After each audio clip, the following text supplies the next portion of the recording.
നമ്മുടെ വീട്ടുകാർ മാത്രമായിട്ട് കുത്തിയൊരു കിണർ കണ്ടിട്ടുണ്ടാവില്ല നിങ്ങളല്ലേ? അതായത് ഞാനും എൻ്റെ വീട്ടുകാർ മാത്രമായിട്ടാണ്. അപ്പോൾ അതിലേക്ക് അടിഭാഗം ഇടിയുന്നുണ്ട്. അപ്പോൾ അതിലേക്ക് റിങ് വാർക്കാൻ വേണ്ടിയിട്ടാണ്. അപ്പോൾ എന്താണെന്ന് വെച്ച് കഴിഞ്ഞാൽ നമ്മൾ റിങ്ങിന് വില വെച്ചപ്പോൾ ഒരുപാട് റേറ്റാണ്. അത് ഫിറ്റ് ചെയ്യാൻ ഇതിനെല്ലാം കൂടിയിട്ട് ഭയങ്കര റേറ്റ്. അപ്പോൾ ഇടിയണ ഭാഗത്ത് റിങ് അവിടെ വെച്ച് വാർക്കാച്ചിട്ടാണ്.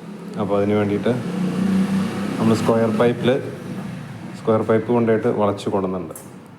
അപ്പോൾ 4 അടിയാണ് നമ്മുടെ കിണറിൻ്റെ വട്ടം. അപ്പോൾ 4 അടി 3 3 6 ഇഞ്ച് 42-നാണ് റൗണ്ട് ചെയ്തിട്ട് വന്നിരിക്കുന്നത്. അപ്പോൾ 2 സൈഡും 3 ഇഞ്ച് 3 ഇഞ്ച് കനം കിട്ടും. അങ്ങനെയാണ് റൗണ്ട് ചെയ്ത് കൊടുക്കുന്നത്. അതിപ്പോൾ കുറച്ച് കട്ടിങ് കഴിഞ്ഞപ്പോൾ റൗണ്ടെല്ലാം ഒന്നിൻ്റെ മുകളിലാക്കി വെച്ചിട്ട് കറക്റ്റായിട്ട് ഇത് റൗണ്ടാക്കി എടുത്തിട്ടുണ്ട്. എല്ലാം ഒരേ റൗണ്ടാക്കി എടുത്തിട്ടുണ്ട്. ഇനി ഈ ലോക്കൽ ഷീറ്റാണ്. ലോക്കൽ ഷീറ്റ് ഇതിൻ്റെ സൈഡിൽ വെച്ച് സ്ക്രൂ ചെയ്യുക, ഇടയിൽ ഓരോ ടൈ അടിച്ചു കൊടുക്കുക. എന്നിട്ട് ഒരു 3 പീസാക്കിയിട്ട് മുറിക്കുന്ന രീതിയിൽ ഇതെല്ലാം അടിച്ചതിന് ശേഷമുള്ളൂ. അത് ലാസ്റ്റ് കാണിക്കാം.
Gracias.